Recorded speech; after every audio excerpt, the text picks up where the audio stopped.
Excel में जब भी हम अपने डाटा में काम करते हैं तो हमें ज़्यादातर 3 तरह के एरर मिलते हैं। एक होता है आपका वैल्यू एरर, दूसरा होता है रेफरेंस एरर, थर्ड होता है डिव एरर। ये 3 एरर्स कब कब आते हैं और क्यों आते हैं, इसी वीडियो में जानेंगे। तो नमस्कार दोस्तों, मैं रितेश आप सबका स्वागत करता हूँ एक्सेल लर्निंग के चैनल में। और ऐसे एक्सेल से रिलेटेड टिप्स एंड ट्रिक्स के लिए हमारे चैनल को लाइक, शेयर और सब्सक्राइब करना दोस्तों मत भूलना।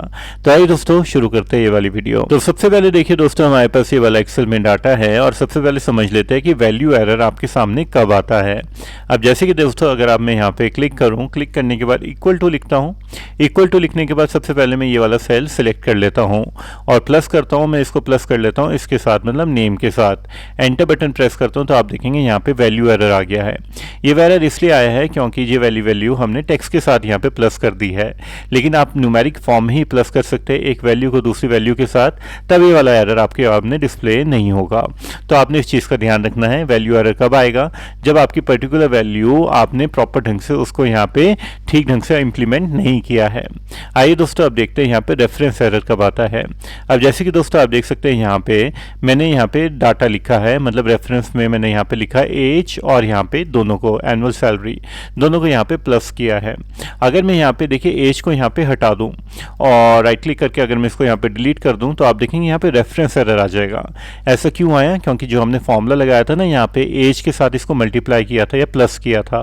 तो देखिए एज ही अगर हमने हटा दिया तो इसको पता नहीं लग रहा है कि इसको हमने प्लस किससे किया है, तो वो रेफरेंस यहाँ से हट चुका है, तो इसलिए रेफरेंस एरर आता है।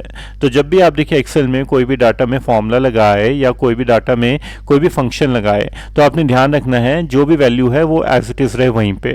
और अगर आपने यहाँ पे डिलीट भी करना है तो सबसे पहले आप ये वाला फॉर्मूला चेंज कर लीजिए, तब रेफरेंस एरर आपके सामने नहीं आएगा।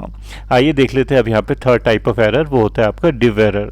डिव एरर तब आता है जब आप किसी भी वैल्यू को डिवाइड कर लेते हैं जीरो के साथ। अब जैसे कि अगर मैं यहाँ पे लिखता हूँ इक्वल टू लिखने के बाद अगर मैं ये वाली वैल्यू ले लेता हूँ, ठीक है, और इसको मैं अगर यहाँ पे डिवाइड कर लेता हूँ जीरो और एंटर बटन प्रेस करता हूँ तो आप देखेंगे यहाँ पे डिव एरर आ गया। तो अगर वैल्यू को आप जीरो के साथ डिवाइड कर देंगे तब आपको सामने ये वाला एरर आएगा। तो दोस्तों ये होता है आपके 3 टाइप ऑफ एरर जो आपने ध्यान रखने हैं जब भी आप एक्सेल में काम करें। तो वीडियो कैसी लगी कमेंट करके जरूर बताना और ऐसी एक्सेल से रिलेटेड टिप्स एंड ट्रिक्स के लिए हमारे चैनल को लाइक, शेयर और सब्सक्राइब करना दोस्तों मत भूलना। मिलते दोस्तों नेक्स्ट वीडियो में। Until and good bye, take care.